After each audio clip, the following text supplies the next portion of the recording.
dia 2 de agosto, após o fechamento do mercado, a Copasa divulgou os resultados do segundo trimestre de 2021 e na data da gravação desse vídeo, 4 de agosto, apresentou a teleconferência comentando os resultados da companhia. E no vídeo de hoje vamos comentar a nossa opinião a respeito, analisando ponto a ponto dos principais destaques da Copasa no segundo tri de 2021.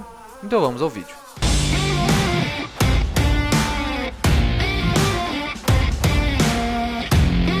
Salve! Bem-vindos a mais um vídeo! Para quem já me acompanha sabe que eu entrei em Copasa recentemente. Atualmente montei uma posição de 500 ações. Eu estou com preço médio de R$ 14,24 e a cotação atual é de R$ 14,28. Logo estou aqui com 0,3 de ganho no atual momento. Para quem não sabe, a Copasa é a companhia de saneamento básico do estado de Minas Gerais, com sede em Belo Horizonte. É uma ação negociada na B3 sob o ticker CSMG3, integrante do novo mercado, por isso só tem ações ordinárias negociadas em bolsa. Está situada num setor ultra perene, que é o setor de saneamento básico, e o ponto negativo é o fato de ser controlada pelo estado de Minas Gerais, que hoje, em nossa opinião, é o mais eficiente entre os estados da federação, diante do governo Zema. Mas sem nos prolongar a respeito disso, vamos comentar logo os resultados da companhia no segundo tri. Vamos lá então aos destaques financeiros do segundo tri.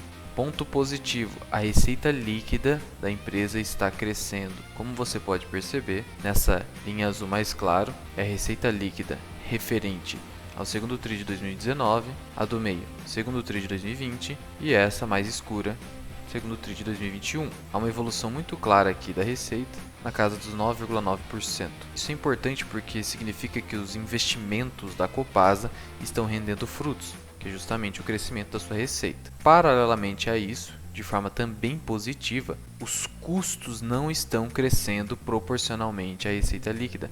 Isso promove um resultado positivo, já que os custos estão crescendo 1,1% no mesmo período. Logo, isso significa que está havendo mais eficiência na companhia, já que, de um lado, a receita líquida cresce quase 10% e de outro, as despesas crescem pouco mais de 1%. Isso, no longo prazo, considerando a fórmula dos juros compostos, promove uma diferença substancial, que parece mágica. O EBITDA, que é o lucro antes dos juros, impostos, depreciação e amortização, também cresceu bastante. A margem EBITDA atual está em 36,7%, é uma margem EBITDA bastante grande. Em relação a Sanepar, está perdendo por pouquinho aqui.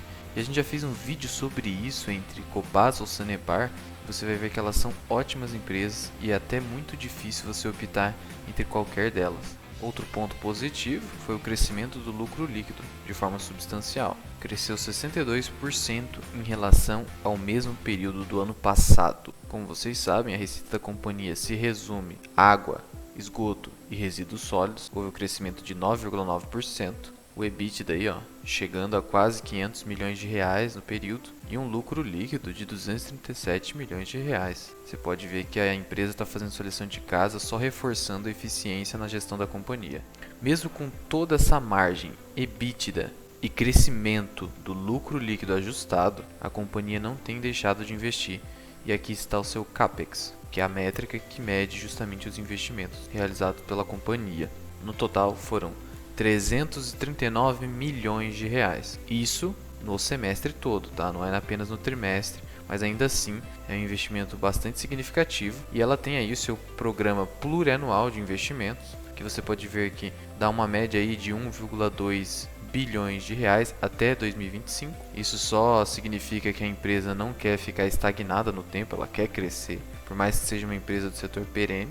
E é óbvio que ela quer crescer, já que o marco do saneamento vai abrir espaço para iniciativa privada e concorrência. Concorrência só beneficia o usuário do serviço público e agora do serviço privado, né? O endividamento tem se mantido estável. Em relação ao mesmo período do ano passado, acabou crescendo um pouquinho, mas gira em torno aí de 1,3 vezes a relação dívida líquida sobre EBITDA.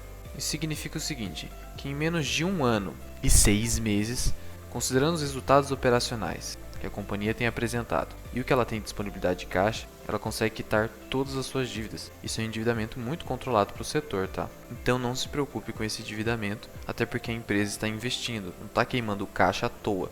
Em relação ao rate da companhia, ela só está abaixo da Sanepar pela Fitch. Lembra que a Fitch classificou a Sanepar como AAA Brasil, mas isso também não é tão relevante, porque a própria Moody's mantém AAA para a Copasa.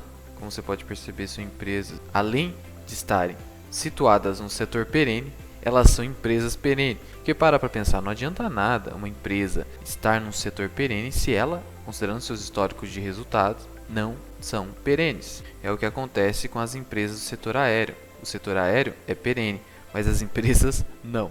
Outro ponto positivo que a gente pode destacar dos resultados, segundo o TRI, foi o resultado financeiro. Primeiro, para quem não sabe, resultado financeiro é o contrário de resultado operacional. Resultado operacional é o volume de receitas obtido a partir das atividades operacionais, as atividades fim, aquelas que estão lá no contrato social como objeto de atividade da companhia. Então, empresa de saneamento são as atividades de saneamento. Portanto, tudo que vem da atividade de saneamento é considerado receita operacional, de forma grosseira aqui para vocês. Já o resultado financeiro é justamente o contrário. É o resultado de receitas advindas das aplicações financeiras de uma determinada companhia. É por isso que na contabilidade da empresa ela abrange juros, ganho com aplicações financeiras, capitalização de ativos financeiros, variações cambiais, variações monetárias, isso aqui é variação de inflação, de reajustes. Enfim, a companhia vinha apresentando resultado financeiro negativo, porque a despesa financeira superava o ganho que ela tinha com receita financeira. Só que ela reverteu isso aí e nesse trimestre teve um ganho de 3,1 milhões de reais com o seu resultado financeiro. Muito bom também, só indica eficiência na companhia. Só pontuo aqui que o resultado financeiro não é a parte mais relevante numa companhia, mas o seu resultado operacional, já que ele que realmente denota se a empresa está lucrando com a sua atividade principal. Quanto aos dividendos, a companhia tem mantido a sua política do payout mínimo obrigatório de 25% quando o endividamento supera 2,2 vezes, o que não é o caso. Então a gente vai aplicar aqui os dividendos regulares com payout mínimo de 50%. E quando a dívida está abaixo de 2 vezes, como é o caso da Copasa, 1,3 vezes, o Conselho de Administração, após estudos detalhados, pode concluir por pagamento de dividendos extraordinários, que é o que aconteceu recentemente. Por isso, o dividend yield da Copasa foi monstruoso, o maior do setor. Mas vamos ser pé no chão e aguardar um payout de 50%, que é isso que é o dividendo regular. O que é extraordinário a gente tem que pensar como bônus. Importante ressaltar que a Copasa anuncia dividendo em março, junho e setembro, costumeiramente, sendo que num universo de 10 anos nunca falhou em pagar dividendos e especificamente no ano de 2020 teve um payout de mais de 100%, mas como eu disse, foi por causa de efeitos não recorrentes, foi extraordinário, então não aguarde isso aqui.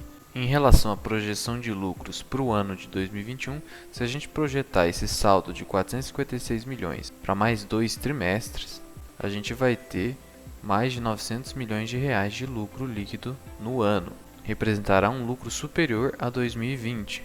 Isso vai representar um provento por ação, considerando o payout de 50%, de R$ 1,20. E aí, dividindo-se o 1,20 sobre os 6% do método preço-teto do BARS, teremos um preço teto de R$ 20, sem considerar eventuais dividendos extraordinários. Atualmente o Copasa está custando R$ 14,28, então significa que você aí tem uma margem de segurança gigantesca, de mais de 40%, até chegar nos R$ 20 de preço teto. Outro ponto positivo que a gente já comentou no vídeo anterior, Copasa versus Sanepar, e o que vem reforçado no resultado segundo o TRI da Copasa, é que ela não está sofrendo tanto com a crise hídrica. Isso porque o volume agregado do sistema Paraopeba está em 83%, já Sanepar e Sabesp está lá perto dos 50%. Isso coloca no cenário atual a Copasa à frente dos seus pares, só no que se refere à situação hídrica, tá? Não vai me xingar aí nos comentários. Até porque, como eu já disse, eu gosto muito de Sanepar, foi apenas uma opção de colocar na minha carteira a Copasa por causa dessa situação hídrica do governo ser mais eficiente no estado de Minas Gerais e o porquê a Sanepar demora muito para pagar dividendos. Só que como nem tudo são flores, eu também vou trazer aqui algo negativo que pode ser destacado do resultado do segundo TRI. Refere-se a um fato relevante publicado pela companhia no dia 26 de julho de 2021, que a Copasa teria sido obrigada a devolver 246 milhões de reais a moradores do Belo Horizonte, em razão de um processo judicial. Só que é uma decisão que não é definitiva e a Copasa já declarou que vai recorrer. Por isso, mesmo que lá no futuro, e não sei se você sabe, processos judiciais levam anos para encerrar, ela seja condenada a devolver essa quantia que é atualizada, o que ela tem produzido de caixa e receita, vai pagar essa dívida aqui com certa tranquilidade. Então não é algo que você deva se preocupar, ao menos no curto prazo. Em relação ao price action da companhia, a gente repara aqui a formação gráfica do triângulo assimétrico. Por quê? Porque a companhia, no curto prazo, não está exatamente numa tendência de alta, já que embora ela tenha fundos ascendentes, os seus topos estão descendentes. Isso denota a formação gráfica, ao menos no gráfico semanal, do triângulo assimétrico, que vai afunilando, afunilando, afunilando, até romper para cima. Pelo menos essa é a teoria.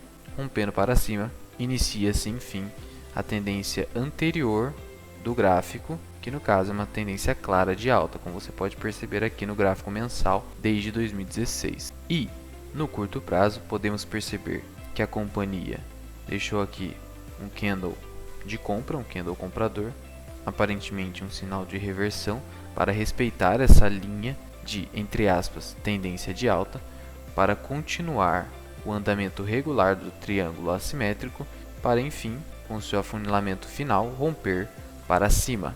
Logo, até mesmo no gráfico, a Copasa se mostra um bom investimento. Já analisamos em outro vídeo, ela está relativamente barata, lembrando que aqui a gente não faz recomendação de investimentos. Só que é importante entender que para fazer trade numa empresa como esta, estável, que não vai dar uma porrada assim de você dobrar o seu capital em pouquíssimo tempo, como aconteceu, por exemplo, com Cash 3, Melius, então não é uma boa empresa para você fazer trade, mas para realmente investir. Sempre lembrando que aqui no nosso canal a gente prioriza a conduta do investidor. Se você quer especular a partir de price action, tape reading ou outras técnicas de trading, você deve colocar uma parcela bastante pequena do seu capital, já que sem gestão de risco é impossível ter consistência no mercado financeiro.